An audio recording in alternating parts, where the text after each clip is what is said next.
નમસ્કાર, આપ જોઈ રહ્યા છો ગુજરાતની number 1 news channel news 18 Gujarati. હું છું સિદ્ધાર્થ ધોળકિયા। દ્વારકામાં અહિરાણીઓએ ઇતિહાસ રચ્યો છે। એ ભવ્ય ઇતિહાસ રચાયો તે સમયના ડ્રોનના દ્રશ્યો ન્યૂઝ 18 ગુજરાતી આપને દર્શાવી રહ્યું છે।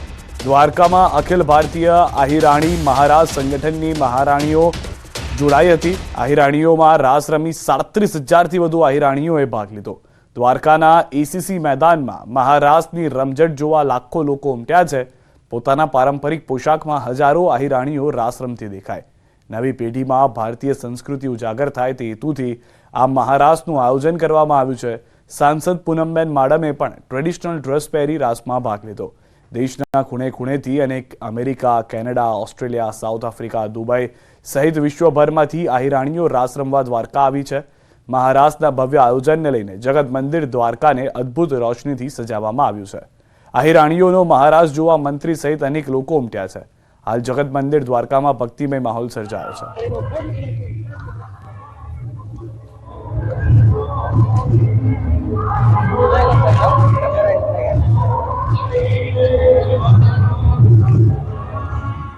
દ્વારકાની પવિત્ર ભૂમિ ઉપર આહિરોએ જે મહારાષ્ટ્રનું આયોજન કર્યું હતું અને એક લોહી આહિર છે એવું સાબિત કર્યું છે, જે વર્લ્ડ રેકોર્ડની અંદર નોટ કરવામાં આવ્યું છે, જ્યાં 45,000 બહેનો દ્વારા જે રાસનું ભવ્ય આયોજન કરવામાં આવ્યું હતું। અમે એક લોહી આહિર તો છીએ પણ અમને એટલો ગર્વ છે કે અમને એવું લાગે છે કે અમે સ્વર્ગમાં આવ્યા છીએ અને અમને એવું છે કે અમે આગલા યુગમાં પણ કાંઈક ગોપી સ્વરૂપે હશું। અમને એટલો અમારા કૃષ્ણ ઉપર છે ભરોસો, કેમ કે અખિલ કહેવાય કે એમ કે અખિલ ભારતીય આહિરાણીઓ અહીંયા આવી છે રાસ રમવા અને અમે એટલો ગર્વ કરીએ છીએ કે બસ અમને આનંદ છે। અમને દ્વારકા નગરીમાં મહારાષ્ટ્રનું જે આયોજન આહિર સમાજની બહેનો દ્વારા યોજવામાં આવ્યું છે, એમાં લાખો લોકો અત્યારે ભાઈઓ અને બહેનો આ કાર્યક્રમમાં ભાગ લઈ રહ્યા છે। છેલ્લા 9 મહિનાથી આ કાર્યક્રમ માટે ઓનલાઈન રજીસ્ટ્રેશનથી લઈ અને તૈયારીઓ બહેનો કરી રહ્યા હતા। યાત્રાધામ દ્વારકામાં મહારાસની શરૂઆત કરી દેવામાં આવી છે। વિશાળ સંખ્યામાં જનમેદની પણ ઉમટી છે। આપણે દ્રશ્યો બતાવવા માંગીશ। દ્વારકામાં એસીસી ગ્રાઉન્ડ ખાતે 37,000થી વધુ આહિરાણીઓ આ રાસમાં ભાગ લીધો છે। 37,000 આહિરાણીઓ હાલ રાસ રમી રહી છે। આપ ન્યૂઝ 18 ગુજરાતી મારફત સીધા દ્રશ્યો જોઈ શકો છો। યાત્રાધામ દ્વારકામાં 37,000 આહિરાણીઓ આ મહારાસ રચી ઇતિહાસ રચવા તરફ આગળ જઈ રહ્યા છે। 37,000થી વધુ આહિરાણીઓ આ મેદાનમાં રાસ લઈ રહ્યું છે, ત્યારે આ રાસને જોવા માટે પણ અંદાજિત લાખોની સંખ્યામાં લોકો ઉમટી પડ્યા છે। ત્યારે યાત્રાધામ દ્વારકામાં આ મહારાસની તૈયારી થઈ ચૂકી છે। મુકુંદ મોકરિયા, ન્યૂઝ 18 ગુજરાતી, દ્વારકા। અનેક મહત્વના સમાચાર। સુરત મિની બજાર ડાયમંડ વર્લ્ડ બેઝમેન્ટમાં આગ લાગી છે। 4 ફાયર ફાઇટરની મદદથી આગ કાબૂમાં લેવા કવાયત શરૂ થઈ છે। શોર્ટ સર્કિટને કારણે લાગેલી આગથી દોડધામ। આગને કારણે વિસ્તારમાં ધુમાડાના ગોટે ગોટા જોવા મળી રહ્યા છે। આખો વિસ્તાર ધુમાડામય થઈ ગયો હોય તેવું લાગી રહ્યું છે, કારણ કે સમગ્ર વિસ્તારની અંદર ભારે આગને કારણે ધુમાડો ફેલાઈ ગયો છે। ફાયર વિભાગની 4 ગાડીઓ હાલમાં બેઝમેન્ટમાં જે આગ લાગી છે તેને બુઝાવવાના પ્રયાસમાં છે। હજુ પણ જરૂર પડશે તો વધુ ફાયરની ગાડીઓ મંગાવવામાં આવશે। કેન્દ્રીય ગૃહમંત્રી અમિત શાહ ગુજરાતમાં છે, ત્યારે ગાંધીનગરના કલોલ ખાતે વિવિધ કાર્યક્રમમાં અમિત શાહે હાજરી આપી। કલોલના હોટલ સિલ્વર પ્લેટમાં વિશાળ એકતા સંમેલનનું આયોજન કરવામાં આવ્યું હતું। આ હેઠળ સરદાર વલ્લભભાઈ પટેલની 15 ફૂટ ઊંચી પ્રતિમાનું અનાવરણ પણ કરવામાં આવી રહ્યું છે। આ કાર્યક્રમ બાદ અમિત શાહ સાબરમતી ખાતેથી સાંસદ ખેલ પ્રતિયોગિતાનો પ્રારંભ કરાવશે અને બાદમાં સાંજે 7 વાગે અમદાવાદમાં ગુજરાત સાહિત્ય મહોત્સવનું ઉદ્ઘાટન પણ કરશે।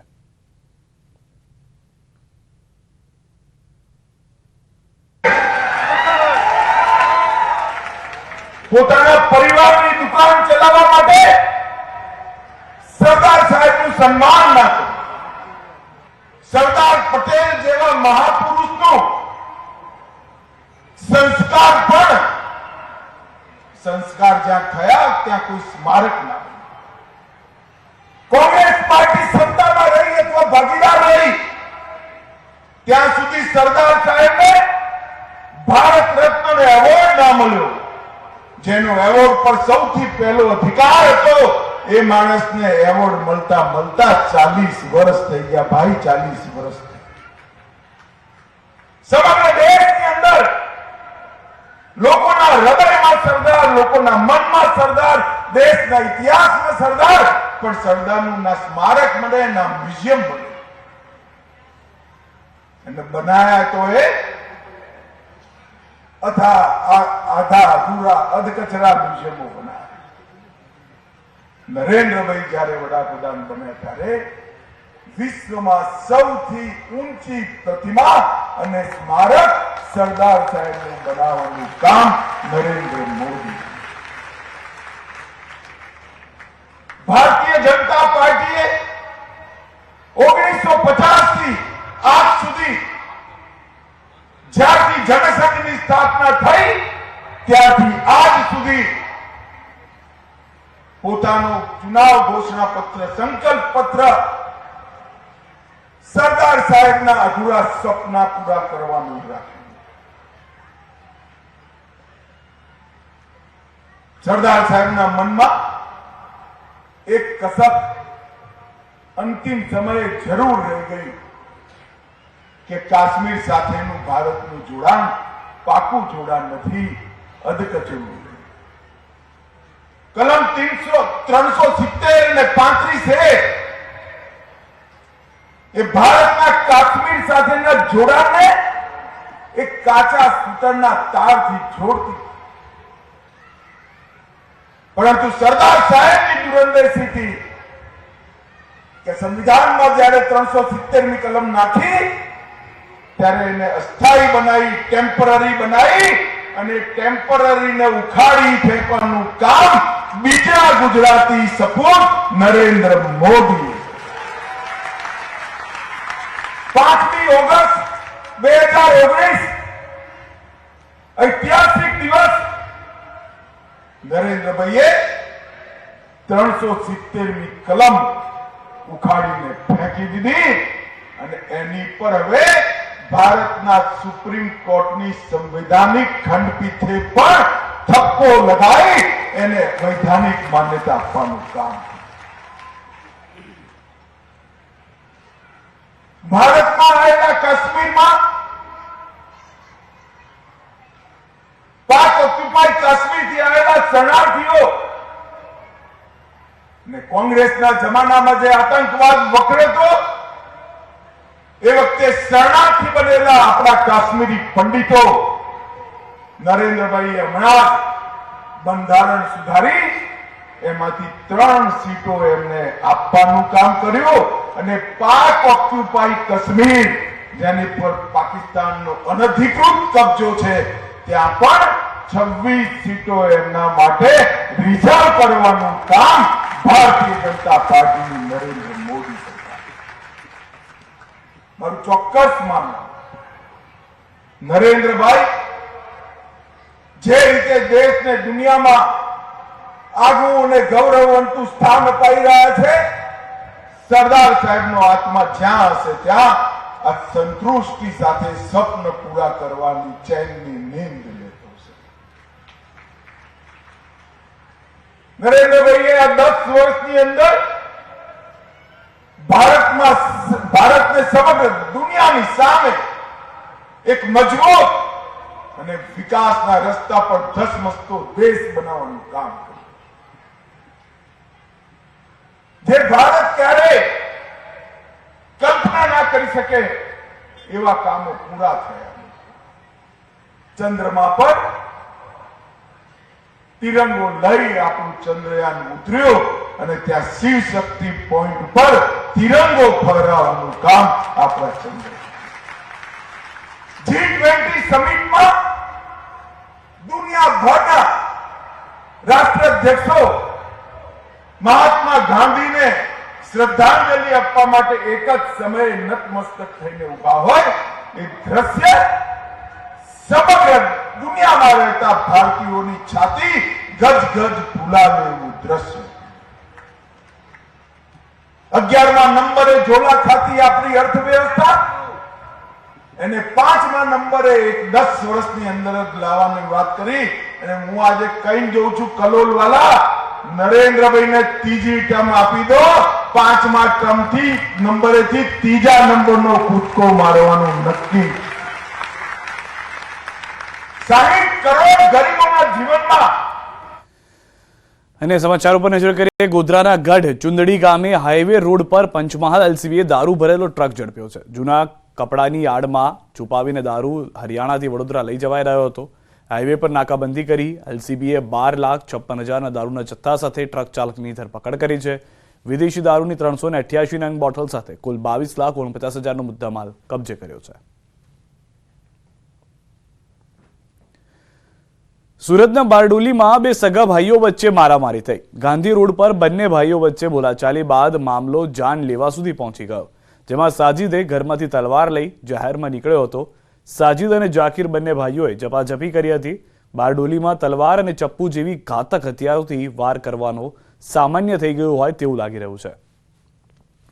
સ્થાનિકો પણ આવા તત્વોથી હવે કંટાળ્યા છે. આ ઘટનાની જાણ બારડોલી ટાઉન પોલીસને થતા મોડી રાત્રે ઘટના સ્થળે પહોંચી તલવાર કાઢનાર સાજીદ નઈમ રાયનને ઝડપી આગળની કાર્યવાહી હાથ ધરી છે. દાહોદના દેવગઢ બારિયાના અંતેલા ગામેથી બાળ દીપડાનું રેસ્ક્યુ કરાયું. બાળ દીપડો બીમાર હાલતમાં હોવાતા ગ્રામજનોએ વન વિભાગને જાણ કરી, જે બાદ વનકર્મીઓએ આવી દીપડાને સારવાર અર્થે બામરોલી નર્સરી ખાતે રાખવામાં આવ્યો. દીપડો સ્વસ્થ થતા વન્ય વિસ્તારમાં છોડી દેવાશે. વન્ય પ્રાણી દીપડા બામરોલી નર્સરી ખાતે ઉપર લાવવામાં આવેલ છે. આ પછી વેટરનરી ઓફિસરના નિરીક્ષણ કર્યા પછી અને સારવાર આપવામાં આવ્યા પછી આ દીપડા સ્વસ્થ થશે તે પછી ફરીથી જંગલ વિસ્તારમાં મુક્ત કરવામાં આવશે. અંબાજીમાં નિવૃત્ત વિદ્યુત કર્મચારી મંડળનું અધિવેશન યોજાયું હતું, જેમાં 1000 કર્મચારીઓ હાજર રહ્યા હતા. આ અધિવેશનમાં નિવૃત્ત કર્મચારીઓના વિવિધ પ્રશ્નો જેવા કે ઈપીએફઓ સહિત હાયર પેન્શન અને મેડિકલ પર ચર્ચા કરવામાં આવી હતી. તેઓએ જણાવ્યું કે વિદ્યુત કર્મચારીઓ પોતાના જીવના ભોગે સતત કાર્યશીલ રહે છે, છતાં અમારી સાથે પેન્શનના નામે મજાક થઈ રહી હોય તેમ લાગે છે. વધુમાં તેમણે જણાવ્યું કે સરકારની ઘણી બધી એવી સ્કીમ છે જેમાં એનરોલમેન્ટ કરવું જોઈએ. એકમાત્ર ઉદ્દેશ કે અમને પેન્શન નહીં આપવું એવા ઉદ્દેશ સાથે આગળ વધી રહેલી સરકારને આ તબક્કે હું એટલું ધ્યાનમાં લાવવા માગું છું કે આ અમારી વ્યાજબી માગણી એક માનવતાની રાહે પણ મંજૂર કરવામાં આવે. આંતરરાષ્ટ્રીય હિન્દુ પરિષદ તેમજ રાષ્ટ્રીય બજરંગ દળની સૌરાષ્ટ્ર પ્રાંતની મીટિંગ જૂનાગઢમાં યોજાઈ હતી, જેમાં પ્રવીણ તોગડિયા તેમજ પ્રદેશ અધ્યક્ષ રણછોડભાઈ ભરવાડ ઉપસ્થિત રહ્યા હતા. સૌરાષ્ટ્ર પ્રાંતના તમામ હોદ્દેદારો મીટિંગમાં જોડાયા હતા. રામ મંદિર બની રહ્યું છે તે માટે આંતરરાષ્ટ્રીય હિન્દુ પરિષદ રાષ્ટ્રીય બજરંગ દળ 14 જાન્યુઆરીથી 22 જાન્યુઆરી સુધી રામ મંદિર આનંદ મહોત્સવની ઉજવણી કરશે, જેમાં 8 કરોડ દીવડા પ્રજ્વલિત કરવામાં આવશે. कि उसमें लिखा होगा कि राम मंदिर हमने बना लिया, काशी मथुरा बना लेंगे, ये डिजाइन पर दीपक होंगे. उनमें लिखा होगा धन्यवाद ₹1.25 देने वाले 8 करोड़ हिंदुओं को, धन्यवाद 8 लाख कार सेवकों को, धन्यवाद हुतात्मा कार सेवकों को, धन्यवाद राम मंदिर आंदोलन के महानायकों को. ये लिखा होगा, उन पर ही दीपक होगा. यह करके आनंद, धन्यवाद और काशी मथुरा का संकल्प, यही हमारा राम मंदिर का आनंद उत्सव होगा. ભાવનગરમાં વિઝન 2030 ટ્રેડ એન્ડ ઇન્ડસ્ટ્રીયલ એક્સપોનું આયોજન કરવામાં આવ્યું હતું. આ એક્સપોની અંદર રાજ્ય અને દેશમાં ઔદ્યોગિક વિકાસને વેગ મળે તેવા હેતુથી સૌરાષ્ટ્ર ચેમ્બર ઓફ કોમર્સ કાર્યક્રમનું આયોજન કર્યું. શહેરના જવાહર મેદાન ખાતે આ એક્સપોનું આયોજન કરવામાં આવ્યું, જેમાં કેન્દ્રીય આરોગ્ય મંત્રી મનસુખભાઈ માંડવિયાએ આ એક્સપો ફેરની મુલાકાત લીધી હતી. આ ઇન્ડસ્ટ્રીયલ ફેરને 50,000થી વધુ લોકોએ મુલાકાત લીધી. આ પારિવારિક ફેરમાં ઘરના બારણાથી શરૂ કરીને તમામ પ્રકારની જરૂરિયાતો ઉદ્યોગો માટે વિકાસની તકો એક જ સ્થળ પર છે. ફેરની અંદર અનેકવિધ આકર્ષણ હોવાથી નગરજનોમાં ભારે ઉત્સાહ જોવા મળ્યો હતો. કેન્દ્રીય મંત્રીએ જણાવ્યું કે આ પ્રકારના સફળ કાર્યક્રમો થકી દેશમાં ઉદ્યોગ અને રોજગાર ધંધાને વધુ વેગ મળશે. વાયબ્રન્ટ ગુજરાત સમિટે રાજ્યની અંદર મૂડી રોકાણને આવકાર્યું છે, મૂડી રોકાણ વધાર્યું છે. આજે હું ભાવનગરના મહાજનોને અભિનંદન પાઠવીશ કે તેમણે પણ ભાવનગરના ઇન્ડસ્ટ્રીયલ વિકાસ માટેનું વિઝન 2030 તૈયાર કરવા માટેનું આયોજન કર્યું છે. દાહોદ જિલ્લામાં વન વિભાગ દ્વારા વેટલેન્ડના પક્ષીઓની પ્રાથમિક ગણતરીનું આયોજન કરવામાં આવ્યું. ગણતરીમાં પ્રકૃતિ મિત્ર મંડળ અને સંસ્કાર એડવેન્ચરના સભ્યોનો પણ સહકાર લેવામાં આવ્યો. દાહોદ, જાલોદ, ગરબાડા, સિગવડ, બારિયા સહિત તમામ તાલુકાની તળાવ જેમ કે ફૂટલેઆવ, કબૂતરી ડેમ, પતંગડી, દશલા, ફૂલપરા, નગરાલા, ભૂલર જેવા વિવિધ તળાવોમાં ગણતરી કરાઈ. આ ગણતરી દરમિયાન ખૂબ જ સારા પ્રમાણમાં પક્ષીઓની સંખ્યા જોવા મળી.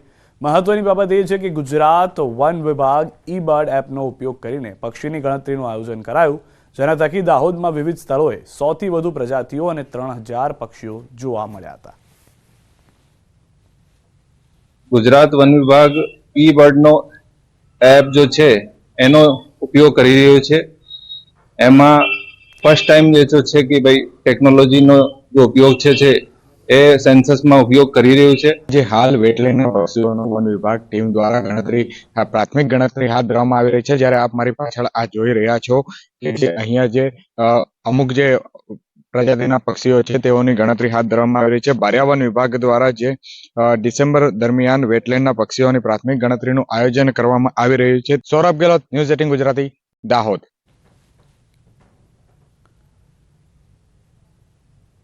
સમાચારોમાં હાલ રોકાઈશું એક વિરામ માટે. આપ જોડાયેલા રહો ગુજરાતની number 1 news channel news 18 Gujarati સાથે.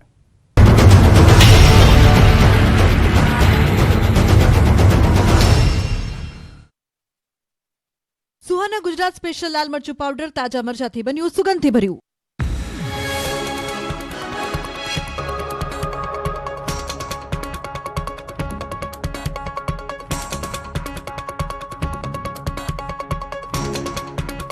સુહાના ગુજરાત સ્પેશિયલ લાલ મરચું પાવડર તાજા મરચાથી બન્યું સુગંધથી ભર્યું.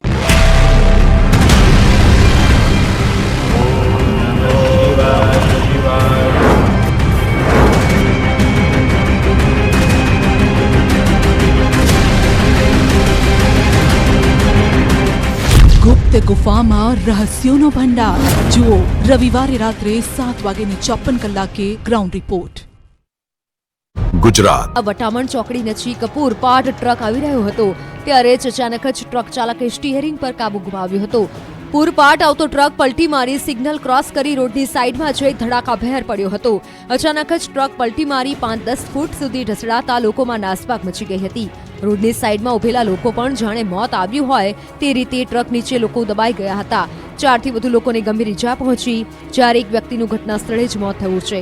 ઈજાગ્રસ્તોને સારવાર માટે ધોળકા ખસેડાયા. એટલું જ નહીં, ટ્રક ચાલકની બેદરકારીના કારણે લારી ગલ્લાવાળાઓને મોટું નુકસાન થયું છે. રોડની બાજુમાં ઉભેલી લારીઓ પણ તૂટી ગઈ હતી. ટ્રક પલટી જતા રોડ પર ટ્રાફિક જામ થયો હતો. મોટી સંખ્યામાં લોકો એકત્ર થયા હતા. ટ્રકને ઊભો કરવા માટે ક્રેનની મદદ લેવી પડી હતી. મહા મહેનતે ટ્રકને રોડની સાઈડમાં ઊભો કર્યો હતો. મહેસાણાના મંડાલી નજીકના ભંગારના ગોડાઉનમાં આગ લાગી હતી. અમદાવાદ મહેસાણા હાઈવે પર આવેલા ગોડાઉનમાં આગ લાગતા અફરાતફરીનો માહોલ સર્જાયો હતો. કોઈ કારણોસર ભંગારનું ગોડાઉન ભળભળ સળગવા લાગતા લોકોના ટોળે ટોળા ઉમટી પડ્યા હતા. મોટી સંખ્યામાં લોકોએ આગ પર કાબુ મેળવવાનો પ્રયાસ કર્યો હતો, પરંતુ આગે જોતજોતામાં વિકરાળ સ્વરૂપ ધારણ કરી લેતા 3 ફાયર બ્રિગેડની ગાડીઓને બોલાવવાની ફરજ પડી. ફાયર બ્રિગેડના જવાનોએ કલાકો સુધી પાણીનો મારો ચલાવી આગ પર કાબુ મેળવ્યો હતો. આગ એટલી ભયાનક હતી કે ધુમાડાના ગોટે ગોટાથી આકાશ કાળો ડિબાંગ થઈ ગયું હતું. લગભગ 2 થી 3 કિલોમીટર દૂર સુધી ધુમાડાના ગોટે ગોટા દેખાયા હતા. મહેસાણાવાસીઓ ઘર બંધ કરીને જતા હોય તો સાવધાન રહેજો. મહેસાણા અને કડીમાં ચડ્ડી બનિયાનધારી ગેંગનો ફરી એકવાર આતંક સામે આવ્યો. ચોર ટોળકીએ બંધ ઘરને નિશાન બનાવવાનું શરૂ કર્યું છે. ચડ્ડી બનિયાનધારી ગેંગ કડીમાં મોડી રાત્રે ઘરમાં ત્રાટકી હતી. ચોરી કરીને ફરાર થઈ ગઈ. તસ્કરોએ બંધ મકાનને નિશાન બનાવ્યું. બંધ મકાનમાં 1-2 નહીં 3 ચોર ત્રાટક્યા હતા અને ઘરમાંથી 2,40,000ના મુદ્દામાલની ચોરી કરી ફરાર થઈ ગયા. જ્યારે પરિવાર ઘરે આવ્યો તો તેમની આંખો ચાર થઈ ગઈ. ઘર આખું વેરવિખેર કરી નાખ્યું. તિજોરીનું એક ખાનું ખોલી ચોરો બધું લૂંટી ગયા હતા. પોલીસે આ અંગેની ફરિયાદ નોંધી ગેંગને પકડવા ચક્રો ગતિમાન કર્યા છે. દક્ષિણ ગુજરાતમાં દીપડાએ ફરી એકવાર દહેશત ફેલાવી છે. આ વખતે સુરતના માંડવીમાં દીપડાનો આતંક સામે આવ્યો છે. લોકો થરથર ધ્રુજી રહ્યા હતા ત્યારે સુરતના માંડવીમાંથી દીપડો પાંજરે પુરાયો. સાલૈયા ગામની સીમમાંથી દીપડો પકડાયો. છેલ્લા ઘણા દિવસથી ગામમાં દીપડાએ દેખા દીધી હતી. સ્થાનિકોએ વન વિભાગને દીપડા અંગે માહિતી આપી હતી. દીપડો પાંજરે પુરાતા ગામ લોકોએ હાશકારો અનુભવ્યો છે. બીજી તરફ સાબરકાંઠાના તલોદ હિંમતનગર બાદ હવે ઈડરમાં પણ દીપડાની દહેશત સામે આવી છે. મહાકાલેશ્વર રોડ પર રાત્રે દીપડાના આટાફેરાથી ભયનો માહોલ છવાયો છે. રાતના સમયે ખેતરમાં પશુનો શિકાર કરતા ખેડૂતો ખેતરે જતા ડરી રહ્યા છે. ખેતરમાં દીપડાના પંજાના નિશાન મળી આવ્યા છે, જેથી લોકો ઘરની બહાર નીકળતા ડરી રહ્યા છે. આ અંગે સ્થાનિકો અને પશુપાલકોએ વન વિભાગની રજૂઆત કરી છે. વન વિભાગ પેટ્રોલિંગ ન કરતું હોવાની સ્થાનિકોની ફરિયાદ છે. રજૂઆતો બાદ પણ કામગીરી ન કરાતા લોકોમાં રોષ જોવા મળી રહ્યો છે. ગુજરાતવાસીઓ જ નહીં, હવે દેશવાસીઓ માટે એક મોટા અને આનંદના સમાચાર. હવે સિંહ દર્શન માટે ગીર કે અન્ય અભયારણ્યોમાં જવું નહીં પડે. હવે રાજકોટમાં પણ એક મોટું લાયન સફારી પાર્ક આકાર લેશે. રાજકોટમાં સિંહની ગર્જના સંભળાશે. રાજકોટ મનપા દ્વારા 30 કરોડના ખર્ચે 33 હેક્ટર જેટલી ખુલ્લી જગ્યામાં દેશની પ્રથમ લાયન સફારી પાર્ક બનાવવામાં આવશે. રાજકોટ મનપા દ્વારા ઈસ્ટ ઝોનમાં એશિયાટિક લાયન સફારી પાર્ક બનાવવા માટે ભારત સરકારને મોકલવામાં આવેલી દરખાસ્તને સેન્ટ્રલ ઝૂ ઓથોરિટી દ્વારા મંજૂરી આપવામાં આવી છે. અંદાજે 33 હેક્ટર જમીન લાયન સફારી પાર્ક બનાવવા હેતુ જમીન સંપાદન કરવા આવ્યું છે. ઝૂ અને બ્રીડિંગ સેન્ટર સહિત કુલ 13 સિંહ મનપા પાસે છે. તેમાંથી એક સિંહ અને એક સિંહણ અથવા તો એક સિંહ અને 2 સિંહનું એક પ્રાઇડ ત્યાં મુકાશે. ત્યારબાદ ત્યાં આ સિંહ પોતાની વસ્તી વધારશે. સિંહ દર્શનની સાથે સાથે આયુર્વેદમાં ઉપયોગી હોય તેવા વૃક્ષો પણ જોવા મળશે. અંદાજે 30 કરોડ રૂપિયાના ખર્ચે લાયન સફારી પાર્ક બનતા 2.5 વર્ષ જેટલો સમય લાગશે અને 2026ના અંત સુધીમાં વિહરતા સિંહ જોવાનો લહાવો મળશે. દેવળિયા અને સાસણગીરમાં જે રીતે લોકોને વાહનમાં બેસાડીને વિહરતા સિંહ જોવાનો લહાવો મળે છે, તેવો જ લહાવો રાજકોટ શહેરમાં પણ મળશે.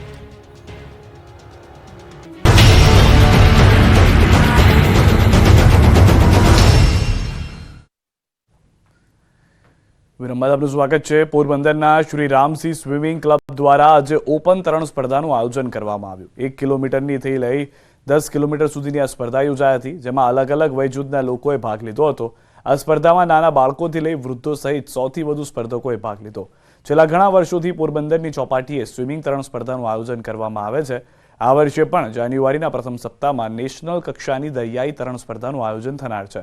ત્યારે તેમાં દેશભરમાંથી 1100 જેટલા તરવૈયાઓ ભાગ લે તેવો અંદાજ છે.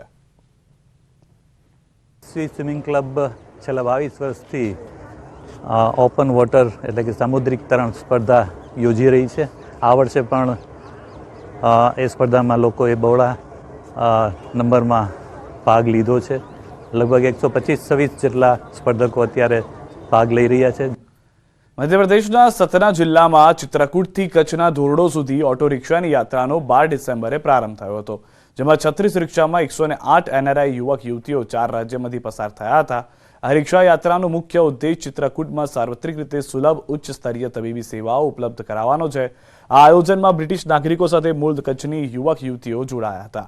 આ ઓટો રિક્ષા યાત્રામાં 36 રિક્ષામાં 108 એનઆરઆઈ યુવક યુવતીઓ હતા. આ રિક્ષા યાત્રા મધ્યપ્રદેશ, ઉત્તર પ્રદેશ, રાજસ્થાન રાજ્યમાંથી પસાર થઈને 23મી ડિસેમ્બરે ધોરડો ખાતે રિક્ષા રેલીનું સમાપન થયું, જ્યાં એનઆરઆઈ નાગરિકો ભારતીય ગ્રામીણ જીવનશૈલીની ઝલક મેળવશે. આ વર્ષે 5 લાખ પાઉન્ડ જેટલું ભંડોળ એકત્ર કરવામાં આવ્યું છે. સેવા યુકે સંસ્થા દ્વારા સ્વાસ્થ્યની સાથે શિક્ષણ, આરોગ્ય, સ્વાવલંબન, સંઘર્ષ મુક્ત અને ગરીબી નાબૂદીના 5 મુખ્ય ઉદ્દેશ પર કાર્ય કરવામાં આવે છે. આ ભંડોળનો ઉપયોગ ચિત્રકૂટ ખાતે new Deendayal research institute dental હોસ્પિટલમાં કરવામાં આવશે, જેમાં જન્મજાત કપાયેલા હોઠ તાળવા અને દાંતની મફત સર્જરી કરાય છે. આશરે 5 લાખ પાઉન્ડ ભેગું કરવામાં આવ્યું છે અને જે 5 લાખ પાઉન્ડ છે તે ચિત્રકૂટમાં આરોગ્યધામ છે જે વિનામૂલ્યે તેમના જે 501 જેટલા ગામડાઓ છે એમાં જે ગરીબ છોકરાઓ અને છોકરીઓ કે રહે છે એ લોકોના મોઢામાં જે પણ રોગ હોય કે દાંત કે ચપ માટે એમની માટે વિનામૂલ્યે આ સેવા દેવામાં આવશે લોકોને. ગાંધીનગરથી સમાચાર. કલોલ જાસપુર કેનાલ નજીક મળેલા મૃતદેહ મામલે ખુલાસો થયો છે. ત્રિકોણીય પ્રેમ પ્રકરણમાં હત્યા થઈ હોવાની વિગતો જોવા મળી છે. ઘટના અંગે એલસીબીએ મુખ્ય આરોપી રાજ ચૌહાણ અને ધવલને ઝડપી લીધા છે. ગળું દબાવીને હત્યા બાદ હાથ બાંધીને મૃતદેહ કેનાલમાં ફેંકાયો હતો. પોલીસે સેક્ટર 11 ટોરેન્ટ પાવરના સીસીટીવી કબજે કર્યા છે. મૃતકની એક્ટિવા જપ્ત કરીને ગુનાનો ભેદ ઉકેલ્યો છે. हाल अडालज पुलिस केस की तपास कर रही है। मारझूट करके फिर इसका गला दबा के हाथ पैर बांध के फिर उसके बाद बॉडी ले जाके बॉडी को नर्मदा कैनाल के अंदर फेंका गया था। फिर हमको कल बॉडी सातेज पुलिस स्टेशन साइफन के आसपास से मिली थी। इसमें मेन ये था कि जो भोग बन्नार है उनका और अपना जो मेन अक्यूज्ड है राज चौहान। સમાચારોમાં અત્યારે બસ આટલું. દેશ પ્રદેશની તમામ ખબરો માટે આપ જોડાયેલા રહો ગુજરાતની number 1 news channel news 18 Gujarati સાથે.